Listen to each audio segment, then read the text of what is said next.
A donkey opened its mouth and spoke in human language, rebuking the man who was beating it for refusing to move forward. And the most shocking part wasn't that the animal talked it, was that the man argued back with it, as if this was perfectly normal. Then both of them saw what the donkey had been seeing all along. An angel with a drawn sword blocking their path. This is the bizarre true story of Balaam's talking donkey, one of the strangest encounters in the entire Bible. If you're fascinated by supernatural stories and unexplainable biblical events, then do me a huge favor right now. Smash that subscribe button and turn on notifications so you never miss these incredible true stories we share every week. It really helps the channel grow and lets me know you want more content like this. Now let's travel back over 3,000 years to meet a prophet, a donkey, and an angel in one of the most unusual confrontations ever recorded. Our story takes place around 1400 BC in the ancient Near East. The Israelites had escaped from slavery in Egypt and had been wandering in the wilderness for 40 years. Now they were camped on the plains of Moab, just east of the Jordan River, preparing to enter the Promised Land. During their journey, they had defeated several kings and conquered their territories. News of these victories spread throughout the region. The surrounding nations were terrified. They had heard about the Israelites' God who fought for them. They had heard how the Red Sea had parted for them. They had heard how walls had crumbled and armies had been defeated. And now this massive group of people was camped right on the border of Moab. The king of Moab was a man named Balaam. When he looked out and saw the vast encampment of Israelites, he was filled with dread. The Bible says Moab was terrified because there were so many Israelites. The people of Moab were filled with anguish because of them. Balak knew his army couldn't defeat Israel in battle. Their God was too powerful, so he decided to try a different approach. Spiritual warfare. He would hire a prophet to curse Israel. If he couldn't defeat them militarily, perhaps he could defeat them spiritually. The prophet Balak chose to hire was a man named Balaam. Balaam lived in Petha, a city in Mesopotamia, hundreds of miles away. He was famous throughout the region as a powerful seer and diviner. People believed that when Balaam blessed someone, they were blessed, and when he cursed someone, they were cursed. His words had power. Balak sent messengers to Balaam with an urgent request and a generous payment. The messengers were elders of Moab and Midian, important leaders. They traveled a long distance to Pether and delivered Balak's message. They said, "A people has come out of Egypt. They cover the face of the land and have settled next to me. Now come and put a curse on these people, because they are too powerful for me. Perhaps then I will be able to defeat them and drive them out of the land. For I know that whoever you bless is blessed, and whoever you curse is cursed." They brought with them the fee for divination, ready to pay Balaam handsomely for his services. Balaam listened to the request. This was exactly the kind of work he did. He was a professional prophet for hire. If someone paid him, he would seek spiritual guidance and pronounce blessings or curses. But there was something different about this situation. Balaam told the messengers to spend the night. He said he would seek the Lord's guidance and give them an answer in the morning. That night, God came to Balaam. God asked, "Who are these men with you?" Balaam explained that Balak, king of Moab, wanted him to curse the Israelites. God's response was clear and direct. "Do not go with them. You must not put a curse on those people, because they are blessed." Think about what God was saying. The very people Balak wanted cursed were actually blessed by God. Balaam couldn't curse what God had blessed. It would be impossible. The next morning, Balaam told the messengers, "Go back to your own country, for the Lord has refused to let me go with you." The messengers returned to Balak and reported that Balaam had refused to come. But Balak didn't give up. He was desperate. He sent other messengers, more numerous and more distinguished than the first group. These were high-ranking princes, important officials, and they came with an even more generous offer. They said, "This is what Balak says. Do not let anything keep you from coming to me, because I will reward you handsomely and do whatever you say. Come and put a curse on these people for me." Balak was essentially giving Balaam a blank check. Name your price, and it's yours. Just come and curse Israel. Balaam's response sounded spiritual and righteous. He said, "Even if Balak gave me all the silver and gold in his palace, I could not do anything great or small to go beyond the command of the Lord my God." This sounds good, right? Balaam was saying that no amount of money could make him disobey God, but then he added something revealing. Now spend the night here, so that I can find out what else the Lord will tell me. Wait a minute, God had already told Balaam not to go. The answer was clear. Don't curse these people, because they are blessed. So why was Balaam asking again? Because he wanted to go. He wanted that money. He wanted the honor and the reward. He was hoping God might change his mind. That night, God came to Balaam again. And this is where the story gets complicated. God said, "Since these men have come to summon you, go with them, but do only what I tell you." God gave Balaam permission to go, but notice the condition. Do only what I tell you. Balaam could go, but he couldn't curse Israel. He could only speak the words God gave him. The next morning, Balaam got up, saddled his donkey, and set off with the Moabite officials. He was on his way to meet King Balak. He was going to get paid. Everything seemed to be working out, but then something happened that changed everything. The Bible says, God was very angry when he went. Wait, what? God had just given Balaam permission to go. So why was God angry? The answer seems to be this. God gave Balaam permission, but he wasn't pleased about it. God knew Balaam's heart. Balaam wasn't going out of obedience to God. He was going because he wanted the money and the honor. He was planning to find some way to curse Israel, despite God's command. His motives were wrong, so God was angry, and he sent an angel to confront Balaam. The angel of the Lord stood in the road to oppose him. Balaam was riding his donkey, and his 2 servants were with him. But here's the crucial detail. Balaam couldn't see the angel.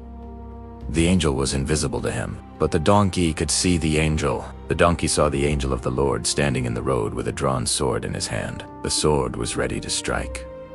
The angel was there to kill Balaam. The donkey, being a sensible animal, did the only logical thing. She turned off the road into a field. She was trying to avoid the angel with the sword. But Balaam didn't see the angel. All he saw was his donkey leaving the road for no apparent reason. He was angry. He beat the donkey to get her back on the road. This time the angel stood in a narrow path between 2 vineyards, with walls on both sides. There was no room to turn around or go around. When the donkey saw the angel again, she pressed close to the wall to try to get past. In doing so, she crushed Balaam's foot against the wall. Balaam was in pain and furious. He beat the donkey again. Why is this stupid animal acting so strangely? He must have thought. This time, the angel stood in a narrow place where there was no room to turn, either to the right or to the left. The donkey was trapped. Behind her was the angel with a drawn sword, so the donkey did the only thing she could do. She lay down under Balaam. She refused to move. This was the final straw for Balaam. His anger boiled over. He had been beating this donkey all morning, and now she just lay down and wouldn't budge. Balaam grabbed his staff and beat the donkey. He struck her again and again in his rage, and then something impossible happened. The donkey opened her mouth and spoke.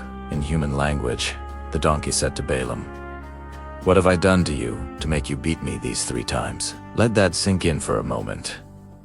A donkey spoke. An animal that shouldn't be able to form human words asked its owner a question. This is one of only 2 instances in the entire Bible where an animal speaks. The second is Balaam's donkey. And here's what's even more bizarre.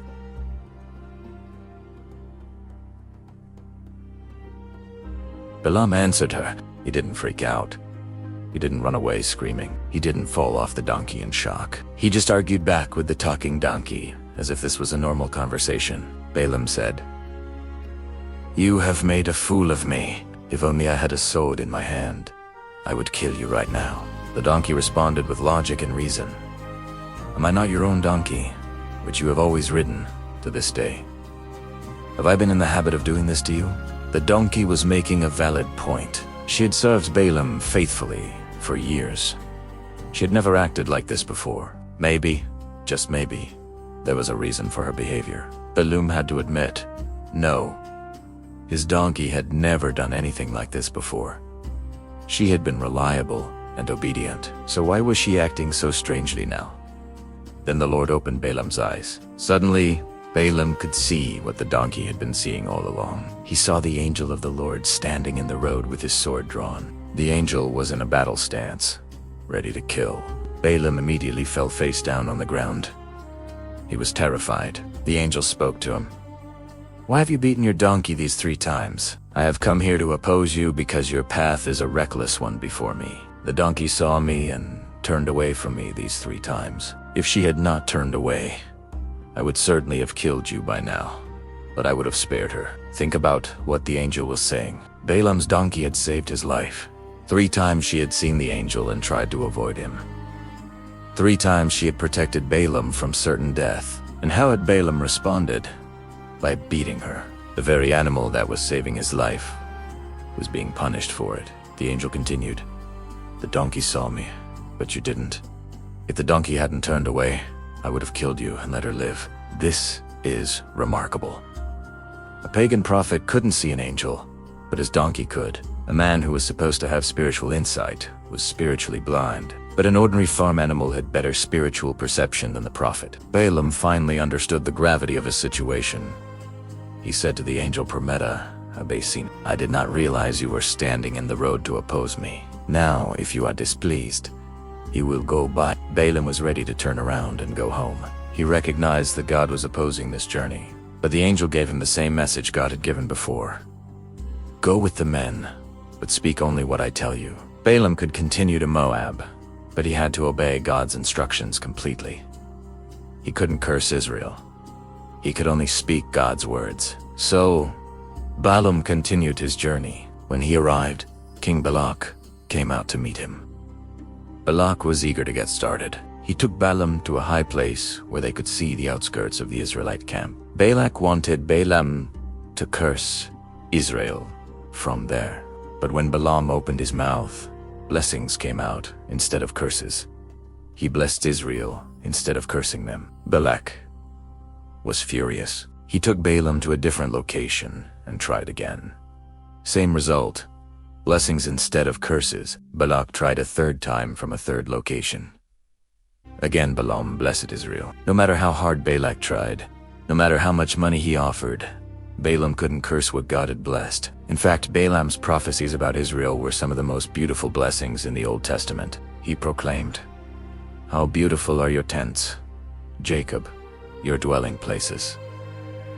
Israel. He prophesied about a star coming from Jacob and a scepter rising from Israel. A prophecy Christians understand as pointing to Jesus. Balak sent Balaam away without paying him. The mission had been a complete failure from Balak's perspective. But from God's perspective, it was a victory. God had protected his people. He had turned an attempted curse into a blessing. And he had used a donkey to save the life of a stubborn prophet and teach him a lesson. Now let's unpack the lessons from this strange story. First, God can use anything or anyone to accomplish his purposes. He used a donkey to speak truth to a prophet. If God can speak through a donkey, he can speak through anyone. This should humble us. We might think we're important or special, but God doesn't need us. He chooses to use us, but he could accomplish his will through the most unlikely instruments. The donkey in this story was more obedient to God than the prophet. Second, animals can sometimes perceive spiritual realities that humans miss. The donkey saw the angel when Balaam couldn't. This doesn't mean animals are more spiritual than humans, but it does remind us that spiritual perception isn't automatic. You can be religious, you can be a prophet, you can have a title or position, and still be spiritually blind. Balaam was so focused on the money and honor he would receive that he could unsee the angel trying to stop him. His greed blinded him to God's opposition. Third, God's blessings cannot be overturned by human curses. Balak tried desperately to curse Israel. He hired the best prophet money could buy. He offered unlimited payment. He took him to multiple locations and tried repeatedly, but it was all futile. God had blessed Israel, and that blessing stood firm. No human power could reverse it. This is encouraging for believers today. If God has blessed you, no one can curse you. No enemy, no spiritual force, no human scheme can undo what God has declared. Fourth, God is patient, but also holy. God warned Balaam not to go the first time, but when Balaam kept asking, God let him go. This doesn't mean God approved. Sometimes God gives us permission to do what we're determined to do, even when it's not his best. He allows us to make our own choices. but there are consequences. God was angry with Balaam, even though he had given permission. The angel was ready to kill him. Balaam's stubbornness nearly cost him his life. Fifth, persistence in the wrong direction is dangerous. Balaam kept pushing, kept asking, kept trying to find a way to do what he wanted, while still claiming to follow God. This is spiritual rationalization. We convince ourselves that if we pray about it enough, God will eventually agree with what we want to do. But sometimes, God's first no is his final answer. Continuing to push after God has said no is rebellion, not faith. Sixth, money and prestige are powerful temptations. Balaam was offered wealth and honor. These are the same temptations people face today. How many people compromise their integrity for a paycheck? How many people go against their conscience because of the financial rewards? How many people do things they know are wrong because of the money involved? Balaam wanted the reward so badly that he tried to find a loophole in God's command. Seventh, God's purposes will stand regardless of human opposition. Balak's entire plan failed. He couldn't curse what God had blessed. He couldn't harm what God was protecting. No matter how powerful the opposition, no matter how clever the schemes, God's purposes cannot be thwarted. This should give us confidence. If God has a plan for his people, it will succeed. Eighth, sometimes God uses unlikely means to get our attention. God tried to stop Balaam through the donkey's actions. When that didn't work, God made the donkey speak. When we're not listening to God's normal methods of communication, he might use unusual means to get through to us. Circumstances that seem random might actually be God trying to redirect us. Obstacles that frustrate us might be God's protection. Ninth, spiritual gifts don't equal spiritual maturity or godly character. Balaam had genuine prophetic ability. He could receive revelations from God. He prophesied accurately about Israel and the Messiah. But his character was flawed. He was greedy, stubborn, and willing to compromise. Having spiritual gifts doesn't mean you're spiritually mature. You can prophesy and still be disobedient. You can have supernatural experiences and still have a corrupt heart. God uses imperfect people, but that doesn't mean he approves of their character flaws. 10th, God protects his people from spiritual attacks. The entire purpose of Balaam's journey was to curse Israel. If the curse had worked, it could have severely harmed God's people.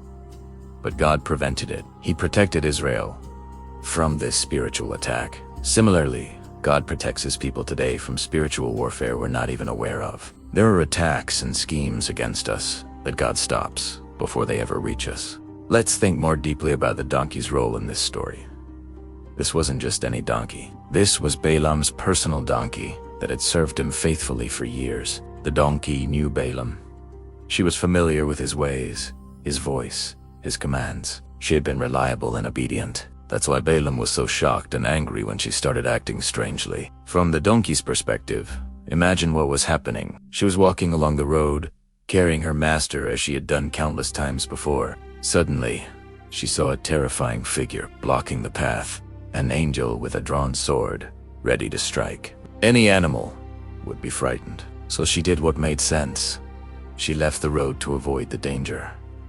But her master beat her for it. She got back on the road, and the angel appeared again. She tried to squeeze past, crushing Balaam's foot in the process. She was beaten again. Finally, with no escape route available, she simply lay down. She refused to go forward toward certain death, and she was beaten a third time, even more severely. The donkey had saved Balaam's life 3 times, and she was punished each time for doing so. This is often how it is when we trying to help someone who doesn't understand what we're doing. They resist us, get angry with us, punish us for trying to save them. Then God gave the donkey the ability to speak.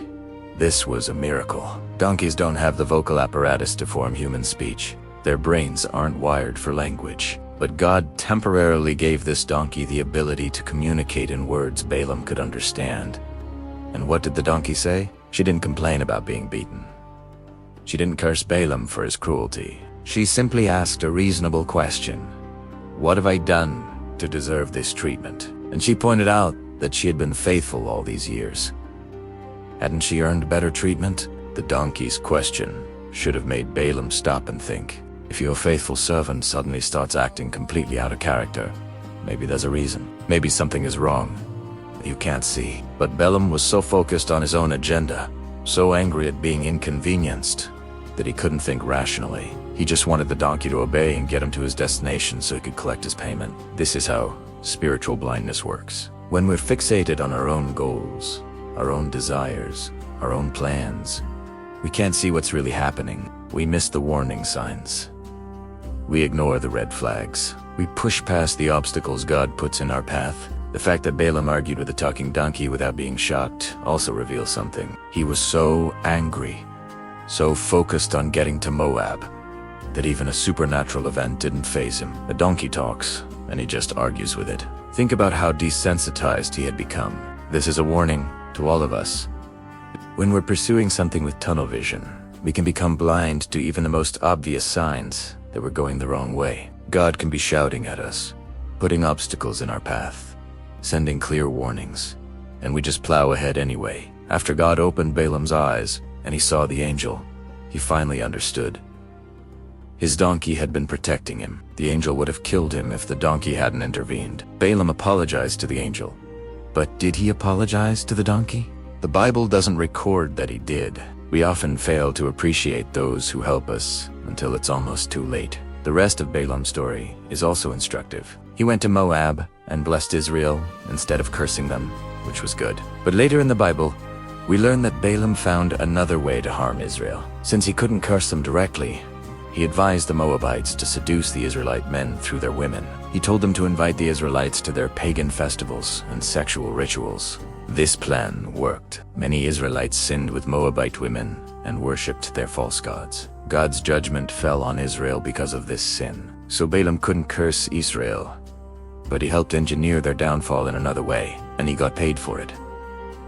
This reveals Balaam's true character. He was a prophet for hire who would find any way to get his money, even if it meant helping destroy the people God had blessed. Later, when Israel conquered the Midianites, Balaam was there. He was killed in the battle, dying alongside Israel's enemies. The prophet who claimed to speak for God died fighting against God's people. In the New Testament, Balaam is used as a negative example multiple times. The Apostle Peter warns against false teachers who follow the way of Balaam, who love the wages of wickedness. Jude mentions Balaam as someone who rushed headlong into error for profit. The book of Revelation warns against the teaching of Balaam, who taught people to sin. Balaam becomes a symbol of religious leaders who compromise truth for money, who use their spiritual gifts for personal gain, who lead people astray for profit. It's a tragic ending for someone who had genuine encounters with God. Balaam heard God's voice. He received revelations. He prophesied accurately, but his heart was never fully committed to God. He was always looking for ways to profit from his spiritual gifts. This is a sobering warning. You can have spiritual experiences, speak prophetic words, even work miracles, and still end up opposing God. Religious activity doesn't equal a relationship with God. Spiritual gifts don't guarantee salvation. What matters is the condition of your heart. Now let's think about the angel in this story. The angel was sent to oppose Balaam because his path was reckless. The angel had a drawn sword and was ready to kill. This wasn't a gentle, comforting angel. This was a warrior angel executing God's judgment. Balaam was going somewhere God didn't want him to go. He was doing something God opposed, and God sent an angel to stop him permanently. Only the donkey's intervention saved his life. This shows us that God takes sin seriously. Balaam's greed and disobedience weren't just minor character flaws. They were serious enough to warrant death. God is patient and merciful, but he's also holy and just. There comes a point where God's patience runs out. Balaam was given multiple chances to obey. God told him no the first time. The donkey tried to stop him 3 times. Finally, the angel appeared with a sword. If not for the donkey, Balaam would have died in his sin. This should make us take our own disobedience more seriously. When God says no, he means it. When God puts obstacles in our path, we should pay attention. When circumstances keep preventing us from doing something, maybe God is trying to stop us. The angel's message was clear. Go if you must, but speak only what I tell you. Balaam was allowed to continue, but under strict conditions. He had no freedom to deviate from God's words. This was God's mercy combined with his sovereignty. Balaam could go, but he couldn't accomplish what he wanted. He couldn't curse Israel. All he could do was bless them according to God's plan. Sometimes God lets us go where we insist on going, but he ensures we can't accomplish the wrong thing we intended. He frustrates our plans while still giving us free will. This is both gracious and humbling. Gracious because he doesn't destroy us for our stubbornness. Humbling because we realize we're not in control. The story of Balaam and his donkey is unique in Scripture. It's bizarre, unexpected, and hard to explain, but it's recorded for our benefit. It shows us what spiritual blindness looks like. It shows us the danger of greed and compromise. It shows us that God will accomplish his purposes even through the most unlikely means. And it reminds us that sometimes the humble, the overlooked, the dumb animals can see more clearly than the educated, the titled, the supposedly spiritual. So what should we do with this strange story? First, examine your own motives when you pray. Are you genuinely seeking God's will? Or are you looking for God to approve what you've already decided to do? Balaam kept asking God the same question, hoping for a different answer. This isn't prayer, it's manipulation. True prayer is, not my will, but yours be done. If God has already answered, accept it and move on. Don't keep pushing for what you want. Second, pay attention to obstacles and closed doors. When things keep going wrong, when doors keep closing, when circumstances keep preventing something, maybe God is trying to stop you.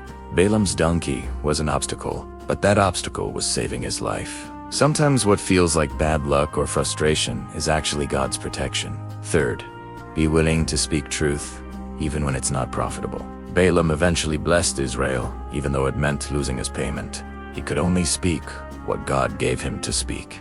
We need to speak truth, regardless of the financial or social cost.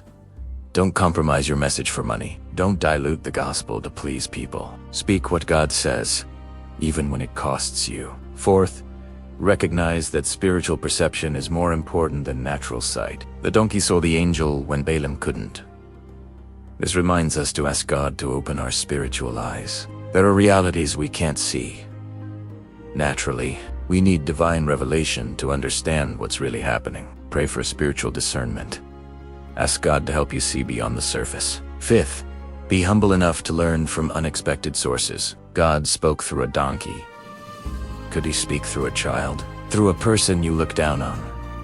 Through an unlikely source? Don't let pride prevent you from hearing God's voice, wherever it comes from. Truth is truth regardless of the messenger. Sixth, align your heart with God's purposes. Balaam had the gift of prophecy, but his heart wasn't right. God used him anyway. But Balaam didn't profit from it in the end. It's not enough to have spiritual gifts. Your heart must be submitted to God. Your character must reflect God's values. Gifts without character lead to disaster. Seventh, value faithfulness and obedience over talent and gifting. The donkey was faithful. She obeyed what she knew to do.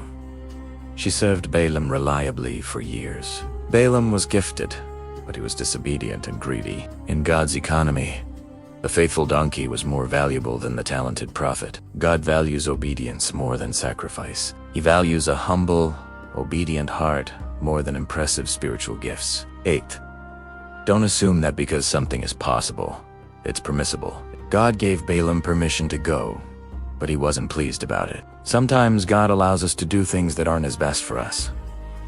He gives us free will, but just because we can do something doesn't mean we should.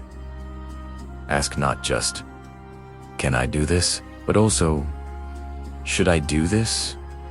Does this align with God's heart? Ninth, remember that God protects his people from attacks you're not even aware of. Israel never knew that Balak tried to curse them. They never knew about Balaam's journey or the angels stopping him. They were protected from a spiritual attack they knew nothing about. God is protecting you from more than you realize. There are prayers against you that God blocks. There are schemes against you that God frustrates. There are attacks that never reach you because God intervenes. Trust his protection, even when you can't see it. 10th, finish well. Balaam's story started with potential. He was a prophet who heard from God, but he ended terribly, dying as an enemy of God's people. It's not how you start that matters. It's how you finish. Don't let greed, pride, or compromise derail you. Stay faithful to the end. The story of Balaam's talking donkey is weird, wonderful, and full of wisdom. It's a story that reminds us God is creative in how he communicates. He can speak through burning bushes, through dreams, through prophets, and yes, even through donkeys. The question is, are we listening? Are we paying attention to how God might be trying to get our attention? Are we humble enough to hear him even when he speaks through unexpected sources? Are we willing to obey even when it costs us? Balaam had opportunities to do the right thing. He could have refused to go from the beginning. He could have turned back when the donkey acted strangely. He could have changed course after seeing the angel. Instead, he kept pushing forward, looking for ways to profit, and it cost him everything.